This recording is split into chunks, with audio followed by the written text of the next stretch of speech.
तो first answering your question, मुझे लगता है कि मार्केट एंड एफ आईज और FPIs they will reward अगर ये टैक्स पार्ट पे कुछ करते हैं। Hmm. One is you are still in valuation terms, आप थोड़ा कॉस्टली हैं बिजनेस बाकी एशियन कंट्रीज। चाहे कोरिया ले लीजिए, चाहे चाइना ले लीजिए। चाइना आज भी कोई 60-65% अपना मार्केट कैप टू जीडीपी है, आप 105% पे market cap to GDP. So please understand, आप या ग्रोथ आपके पास है, आप 7% प्लस पे ग्रो कर रहे हो एंड वो ग्रोथ का प्रीमियम आपको मिलेगा। पर उसके लिए यू कांट पनिश दैम कि मैं बाकी जगह टैक्स नहीं दूंगा और आपका टैक्स दूंगा। दूसरा हम्म। करेंसी देखिए ना आप। आज अगर आप डॉलर टर्म में देखते हैं, आप कह रहे हो कि आपका 8% का ग्रोथ आया है, बट 8% तो करेंसी भी चली गई ना आपकी। तो उनका तो आपके लिए तो जीडीपी जो है, उनके लिए डॉलर टर्म में तो जीडीपी ग्रोथ आपकी जीरो हो गई। अगर डॉलर टर्म में आप देखते हैं तो आप वहीं खड़े हैं। जी।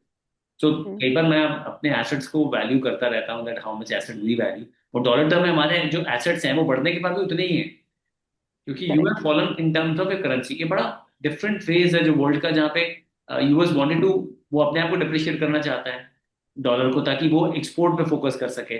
पर बाकी जी। करेंसीज अपने आप को डिप्रिशिएट करें ताकि वो यूएस में इन एक्सपोर्ट को फोकस कर सके। बहुत डिफरेंट कैश 22 सिचुएशन है यहाँ पे। तो ये डिबेटेबल है, बट मेरा व्यू ऐसा है that अगर आपने टेक्स पार्ट पे थोड़ा भी रिलीफ दिया ना, they will be more hmm. Than happy. और कुछ विंडो निकालिए जहाँ पे पेंशन फंड्स और फैमिली ऑफिसेज आ सके यहाँ पे। And what wrong what wrong thing we guys have done? I'm saying as a citizen of India, tax paid पैसा जो है वो इक्विटी कैपिटल मार्केट में लेके आ रहे हैं and government is very of the fact that कितने कम लोग आ रहे हैं। एंड उन्होंने किया। जी। आप देखिए ना, जब लग रहा था that corporate can face tax किया, फिर का बेनिफिट दिया, फिर सब में हम्म। जीएसटी कट का बेनिफिट दिया, फिर रेपो कट का बेनिफिट दिया। तो अभी भी हम्म। मुझे लगता है कहीं ना कहीं government can see that there is a disconnect between FIs, FPIs coming to India. इस बजट में कुछ मेजर अनाउंसमेंट हो सकता है। Nothing like it that tax should go away. Maybe they can step up the long term to 2 years or 3 years, और tax को हम्म। बिल्कुल ही निकाल दें, बट 12.5 से 10% तो कम से कम तो करना चाहिए। उतना जी मेरा रिक्वेस्ट बिल्कुल। रहेगा और उतना मेरा एक्सपेक्टेशन रहेगा। एंड व्हेन यू से accumulating स्टॉक्स, या। I am saying don't be in a rush. आपको अपना अपॉर्चुनिटी मिलता रहेगा। ये मार्केट्स बहुत डायनेमिक है इस समय।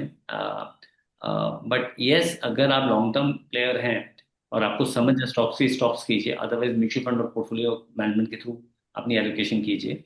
वहाँ पे भी अपॉर्चुनिटीज बहुत बड़ी हैं। वहाँ पे भी काफ़ी म्यूचुअल फंड्स के नैप बहुत नीचे हैं।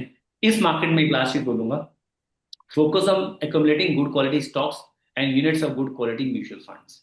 उस पर फोकस करो, प्राइस इवेंचुअली आ जाएगा।